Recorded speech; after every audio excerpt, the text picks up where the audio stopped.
Samuel PH.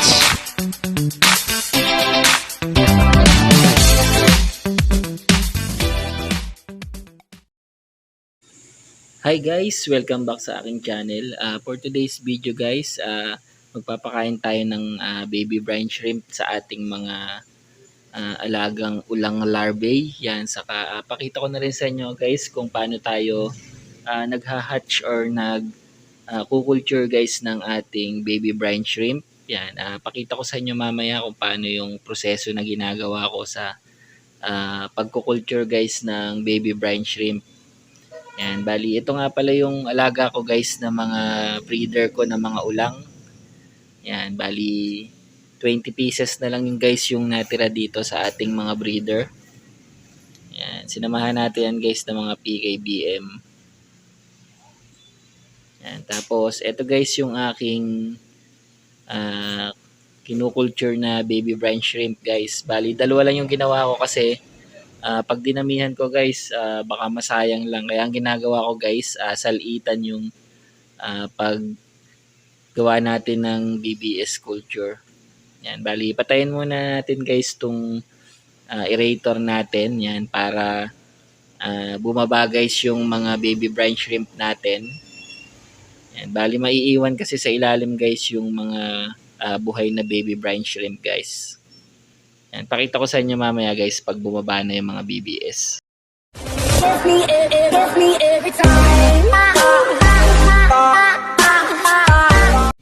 Yan guys, lumipas lang mga ilang minuto. Ayan, nababa na yung ating mga buhay na mga BBS guys.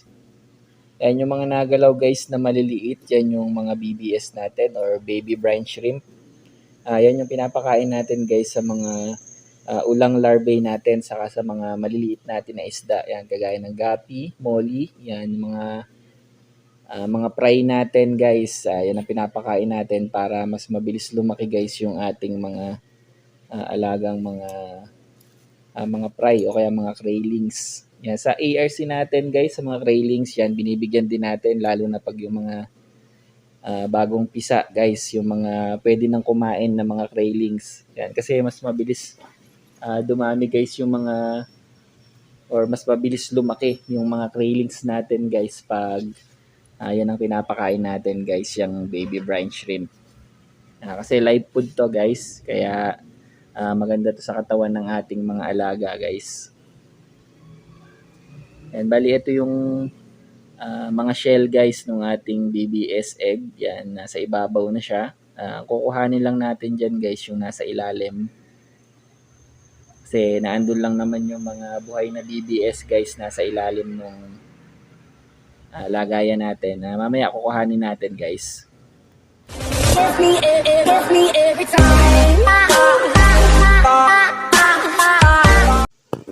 Yan, bali gamit lang tayo guys ng BBS net. Ito yung mas pino guys kaysa sa mga ordinary ng net na ginagamit natin sa pag-iisda natin. Ito kasi pinong-pino guys, ginawa talaga to para sa baby brine shrimp guys, para masala maigi yung mga baby brine shrimp. Yan, bali kuhanin lang natin guys yung laman nitong ating bote.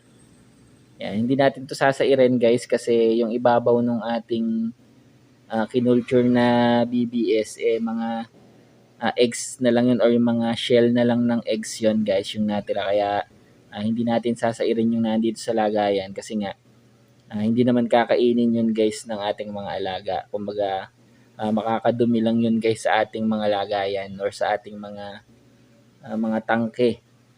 Yan, bali yun, tinira lang natin guys yung mga shell na natira do sa ating lagayan. And although meron talaga guys nakakasama na pailan-ilang piraso ng mga shell, bali okay lang yan guys. Tanggalin na lang natin pag tapos na kumain yung ating mga alaga. Yan, bali pakainin natin guys tong ating mga larvae na ulang. Ito nga pala guys, bali 10 days ng larvae itong ating ulang dito guys. Malapit na itong mag-post larvae. Yan, kumbaga nagme-metamorphosis na yung ating mga larvae guys. Yan, tanggalin muna natin guys yung aerator. Yan, para hindi masyadong magalaw yung tubig. Para mas mabilis makakain guys yung ating mga larvae. Yan, ito yan guys. So, kung makikita nyo yan, medyo malaki na. Yan, bali 10 days na to guys. Simula nung na-hatch. Yan, kaya malapit na tong maging post larvae guys. Mukhang maganda naman yung form ng body nila guys kasi halos lahat naman sila guys ay nakakakain na ng BBS. Kaya maganda yung pagka-evolve ng kanilang mga body.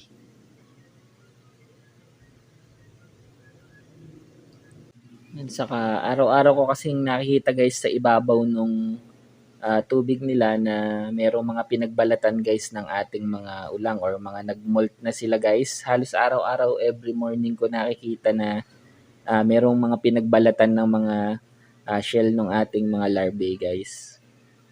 Yan, try nating ilagay dito guys sa maliit na aquarium. Yan, check natin guys kung kita dito sa aquarium yung mga larvae natin guys.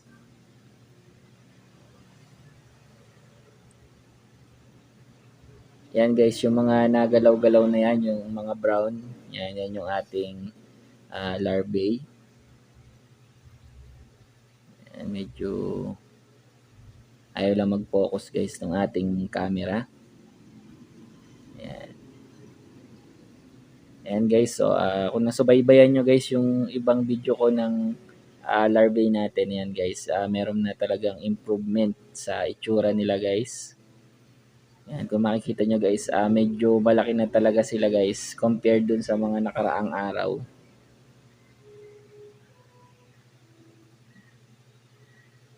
Yan, sana lumaki ng maganda tong ating mga larvae guys kasi first time natin na makakasubok guys na mag-grow out ng mga ulang guys. Yan, try nating pakainin guys ng BBS yung ating mga ulang. Yan, ulang larvae guys. Yan, yung maliliit na yan guys, yan yung BBS. Yan. Live food yan. Kaya maganda yan para sa ating mga alagang mga fry or mga larvae guys ng ulang. Yan. Kaya nga pala pinapatay natin guys yung aerator or tinatanggalan natin sila ng aerator yan para mabilis nilang mahuli guys yung mga BBS kasi nga nagalaw pa yan kasi mga buhay yan. Mas mabilis kasi nila mahuhuli guys pag hindi masyadong magalaw yung tubig nila. Yan. Saka napunta yan sila sa tabi guys kaya doon nila hinuhuli guys yung mga BBS guys na kakainin nila.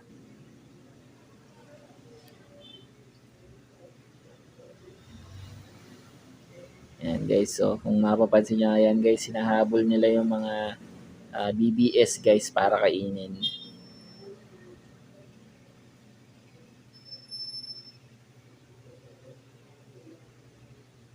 Yan. Tapos mamaya nga pala guys, pakita ko sa inyo kung paano ko kinukulture or kung paano ko hinahatch guys yung ating mga baby brine shrimp. Yan, magagawa tayo kasi yung tinanggalan natin ng BBS na lagayan guys. Yon, lalagyan ulit natin siya ng panibagong BBS guys. Magkukulture ulit tayo. Yan, ganoon kasi ginagawa ko guys. Salitan lang do sa dalawang lagayan para dire-diretso guys yung ating pakain ng ating baby brine shrimp dito sa ating mga alagang larvae.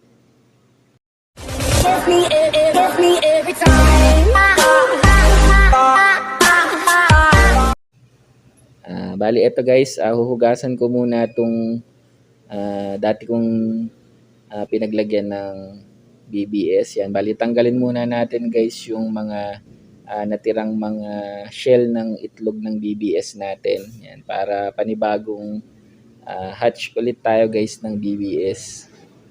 Yan, linisin lang muna natin guys. Ganito lang ginagawa ko. Yan, sinasalinan ko lang ng tubig tapos binubuksan ko lang guys yung pinaka-gripo niya. Yan, para ma-wash out guys yung mga laman nitong ginawa nating DIY na hatching ng ating baby brine shrimp.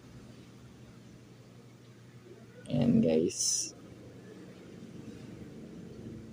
Ayan, bali tayo na gumawa niyan guys. Bumili lang tayo sa Shopee guys nitong parang lagayan ng soft drinks to guys eh. Yung mga tinataob na bote.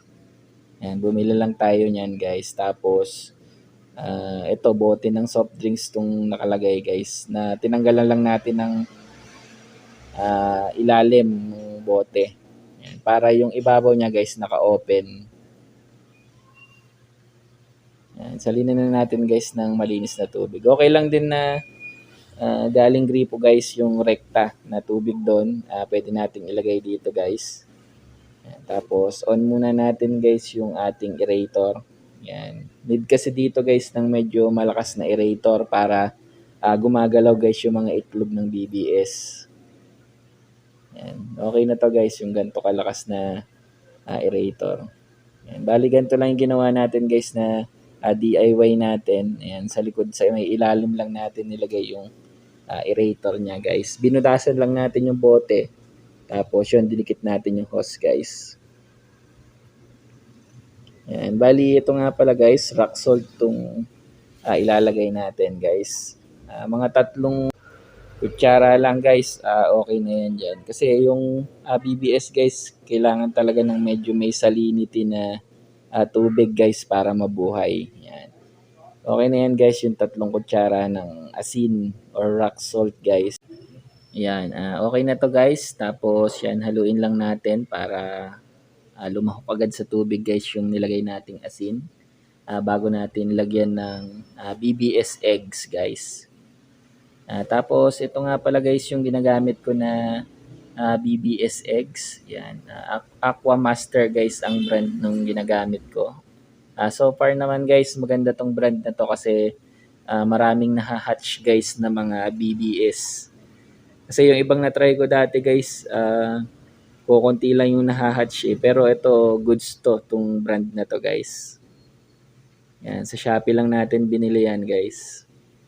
Yan, bali nilalagay ko lang dito guys sa isang lagayan ay 1 kutsara lang guys na BBS eggs. Yan, bali imimix lang natin guys. Yan, hayaan lang natin na lumahok sa tubig muna yung mga itlog guys ng BBS natin.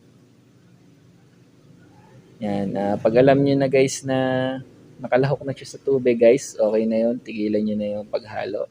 Kasi mag-mix naman yan guys gawa nung aerator natin guys.